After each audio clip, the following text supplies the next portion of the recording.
Memanfaatkan itu berarti kita ambil, kita gunakan sejauh membantu, memudahkan, memenuhi kebutuhan kita.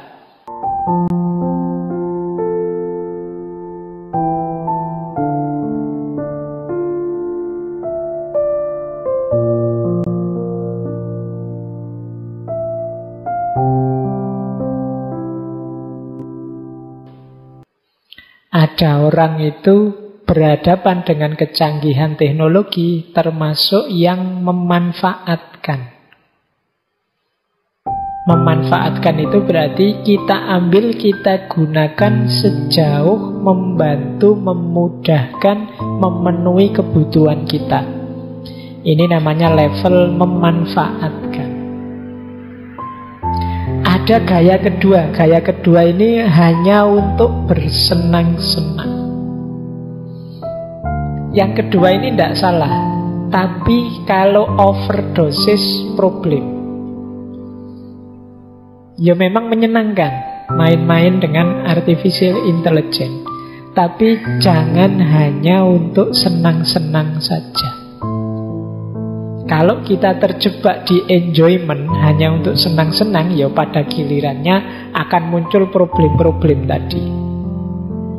Maka senang teknologi boleh, tapi senang-senang saja dengan teknologi perlu kita kritisi. Asik loh Pak, enak loh Pak. Nah, itu kita pikir lagi deh, apa hanya untuk asik-asikan itu, hanya untuk seneng-senengan itu. Alah Pak, ini buat seneng-seneng saja, buat rame-ramean saja kok Pak. Nah, kita sering begitu. Komentar, oh ini ada yang komentar serem ini Pak, maki-maki. Biar tambah panas tak tambahi komen yang lebih itu lagi Pak. Nah, kan sekarang banyak yang iseng-iseng gitu. Nah, itu untuk seneng-seneng. Nah, akan ada efeknya pasti. Maka hati-hati dengan bersenang-senang saja. Alah Pak, jangan terlalu serius lah, wong ini untuk senang-senang. Iya, boleh bersenang-senang, tapi ya harus tahu kapan titik berhentinya, biar tidak muncul masalah baru. Yang lebih masalah lagi kalau kita terobsesi. Terobsesi itu bisa oleh teknologinya, bisa oleh fungsinya, bukan manfaatnya. Dia berfungsi, tapi manfaat tidak fungsi itu untuk kita. Itu kalau orang yang terobsesi tidak lihat manfaatnya untuk kita, tapi fungsinya. Kayak orang tadi, pokoknya saya harus dapat teknologi terbaru. Apa memang butuh? Tidak tahu. Saya harus beli kulkas yang terbaru. Buat apa? Biar up to date Pak. Lah di tempatmu belum ada listrik. Yang penting terbaru. Nah, ini kan terobsesi oleh teknologinya, tapi tidak realistis, tidak melihat manfaatnya untuk dirinya. Saya nyari HP yang bisa moto, bisa internetan, bisa macam-macam. Ternyata ya dipakainya hanya untuk SMS-an misalnya. Kayak simba-simba saya di kampung kan itu, kalau dikasih HP paling baru mereka tidak mau. Kenapa? Tidak bisa. Bisanya yang HP edisi paling lama yang hanya untuk telepon saja. Nah, bagi saya mereka lebih realistis daripada kita. Kita kadang-kadang nyari HP yang ada ininya, ada itunya, tapi yang tidak pernah disentuh sama sekali fasilitas-fasilitas itu. Sekarang Google itu ada apa misalnya yang asistennya yang bisa kita tanya macam-macam. Itu maunya Google kan manfaat biar kita lebih mudah nyari sesuatu. Tapi kan kita lebih banyak iseng, ya kan? Kita pakai guyon-guyon wahai Google, aku cakep ndak? Misalnya gitu. Halo Google kan, mau ndak jadi pacarku? Kan gitu-gitu. Saya lihat di anu itu. Ya, itu sesuatu yang bisa sangat bermanfaat, tapi kita pakai seneng-senengnya saja dan kita terobsesi ke sana terus. Obsesi itu biasanya jatuhnya ke pemilikan. Apalagi kalau kita sudah jatuh terdominasi. Terdominasi itu berarti kita kalah sudah. Kitalah yang dikontrol oleh teknologi kita, bukan kita yang mengontrolnya. Nah, ini coba nanti bahan evaluasi ya, muhasabah. Kira-kira konsumsi teknologiku itu ada di titik mana? Termasuk yang artificial intelligence tadi. Aku ini orang yang memanfaatkan teknologi atau bersenang-senang saja dengan teknologi, atau terobsesi atau terdominasi sudah.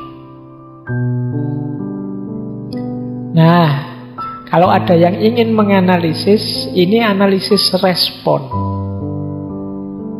Teman-teman, responnya apa sih terhadap teknologi, gadget, AI kita? Ada orang yang responnya pasrah saja. Sudahlah Pak, mengalir saja, ikuti saja, memang zamannya begini. Nggak usah repot-repot melawan arus lah Pak, diikuti situasi zamannya, pasrah. Orang yang pasrah seperti ini namanya orang yang fatalistik.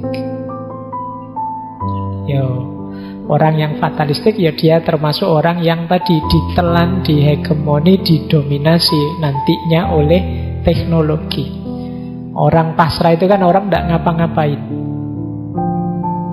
Nah, nanti ada gaya kedua. Kalau gaya kedua ini belajar, adaptasi. Kemarin saya tidak bisa pakai Zoom untuk kuliah, sekarang saya bisa Pak, pelan-pelan akhirnya saya ngerti, saya mencari caranya, sekarang saya paham. Nah, ini behaviorisme namanya, orang yang behavioristik. Setiap ada perkembangan baru dia belajar untuk mampu beradaptasi, biar tidak ketinggalan zaman, biar mampu tadi ya memanfaatkan teknologi. Yang ketiga, ada orang yang mampu ngontrol dirinya. Saya tahu Pak, teknologi ini ada baiknya, ada buruknya. Nah, saya akan berusaha untuk mengambil baiknya saja, yang buruknya saya hindari. Gaya seperti ini gaya orang yang dualistik. Ngerti manusia itu ada potensi positif negatifnya. Dia berjuang agar yang positif yang menang. Ini gaya yang ketiga. Ada gaya yang keempat, yaitu gaya humanistik. Gaya humanistik ini orang-orang yang mempertahankan kemanusiaannya, nilai-nilai fitrahnya. Iya, saya gunakan teknologi, tapi saya tidak akan melepas nilai-nilai yang aku pegangi selama ini. Nah, ini orang humanis. Meskipun eranya post-humanisme, dia tetap ingin mempertahankan nilai-nilai kemanusiaan yang diyakini. Ini namanya kelompok humanistik. Ada lagi lebih jauh dari humanistik, namanya konstruktivistik. Konstruktivistik itu orang yang mampu memberi makna baru yang positif terhadap perkembangan. Oh, mumpung ada HP, saya manfaatkan HP ini untuk biar anak. Ini analisis respon. Teman-teman, responnya apa sih terhadap teknologi, gadget, AI kita? Ada orang yang responnya pasrah saja. Sudahlah Pak, mengalir saja, ikuti saja, memang zamannya begini. Nggak usah repot-repot melawan arus lah Pak, diikuti situasi zamannya, pasrah. Orang yang pasrah seperti ini namanya orang yang fatalistik.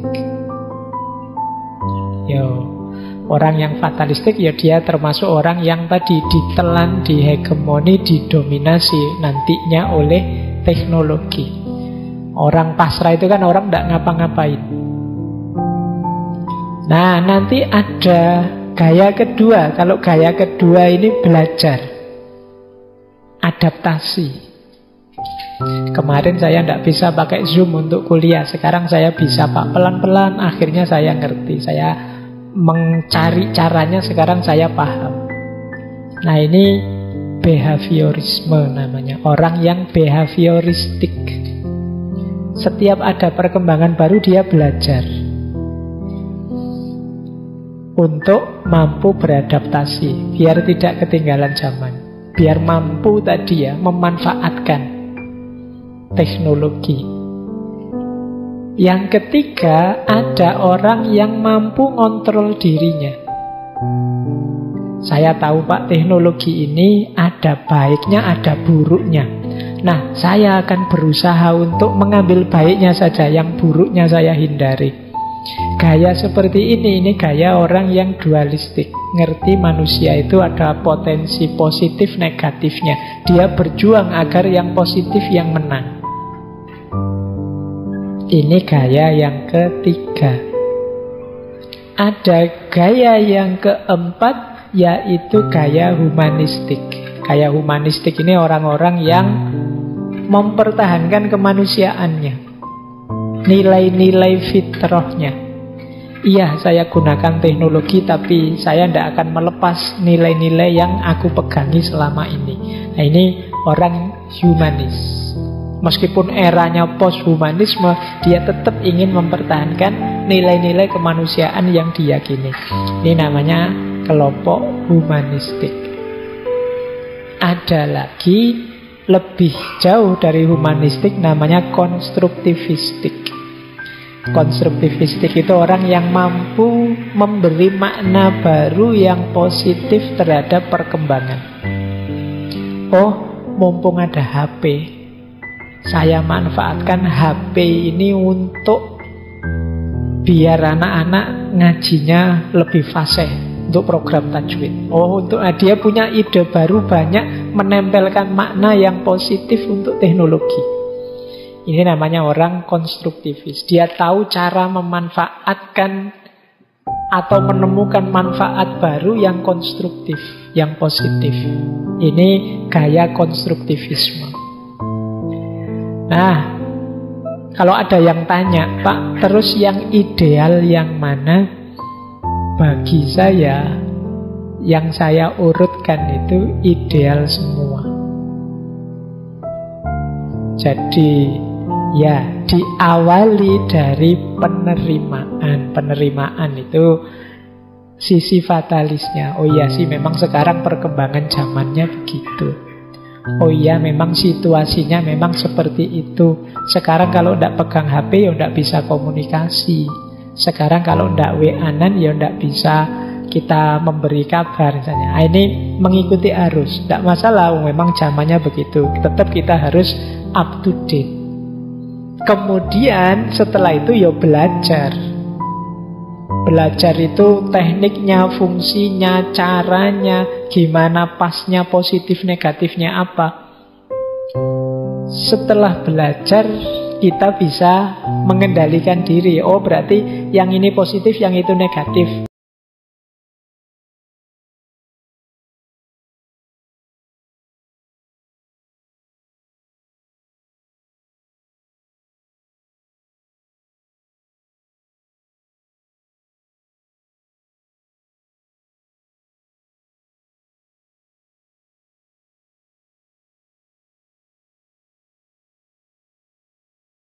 Aku harus di yang positif, jangan yang di negatif. Kemudian pertahankan sisi-sisi kemanusiaan, nilai-nilai kemanusiaan religius spiritual kita pegangi. Dan kreatif, kita kembangkan makna-makna baru yang itu memanfaatkan teknologi yang sudah kita pahami sebelumnya. Jadi menurut saya ini urutan. Orang memang harus menerima situasi tapi tidak menyerah begitu saja. Orang harus mengalir tapi tidak tenggelam. Angeli ananging ora keli. Seperti dawuhnya Kanjeng Sunan Kalijaga. Jadi makna ngeli ananging ora keli itu adalah rangkaian dari perspektif fatalistik, behavioristik, dualistik, humanistik, dan puncaknya konstruktivistik. Inilah makna filosofis dari satu kalimat pendek dari Kanjeng Sunan Kalijaga. Makanya tadi saya bilang yuk kapan-kapan kita perdalam ya dawuhnya tokoh-tokoh besar kita, panutan-panutan kita itu kalau direnungi akan luar biasa makna-makna dalamnya. Baik, terakhir. The coming era of artificial intelligence will not be the era of war, but the era of deep compassion, non-violence, and love. Era yang akan datang, era artificial intelligence, semoga bukan era perang, tapi era kasih sayang yang mendalam tanpa kekerasan dan era cinta. Katanya Amit Ray tadi ya, ahli compassionate artificial intelligence. Ya, artificial intelligence memang situasi zamannya begitu, tapi semoga kita kembangkan teknologi AI itu dengan tidak menyingkirkan nilai-nilai kemanusiaan kita, khususnya kita jadikan kecerdasan buatan itu sebagai dasar untuk membangun hidup yang penuh kasih sayang, tanpa kekerasan, dan didasari cinta. Idealnya begitu. Tetaplah posisikan yang semula alat untuk memudahkan hidup kita tetap sebagai alat. Jangan kita melupakan nilai-nilai hidup kita. Dengan alat tadi semoga ideal-ideal nilai hidup kita lebih mudah tercapai, lebih cepat, lebih efisien tercapai, tidak malah sebaliknya menghancurkan nilai-nilai kemanusiaan kita. Kalau memang malah menghancurkan, itu namanya bunuh diri. Jadi ini yang tadi saya sebut, yuk tetap eling lan waspada. Tetap eling itu kesadaran vertikal, waspada itu kesadaran horizontal. Kesadaran bahwa kita ini hambanya Allah, khalifahnya, yang nanti akan bertanggung jawab kepadanya. Kesadaran selalu diawasi olehnya, ini namanya kesadaran eling. Waspada itu kesadaran hidup horizontal, berhadapan dengan sesama, berhadapan dengan semesta, harus waspada, hati-hati, jangan sembrono.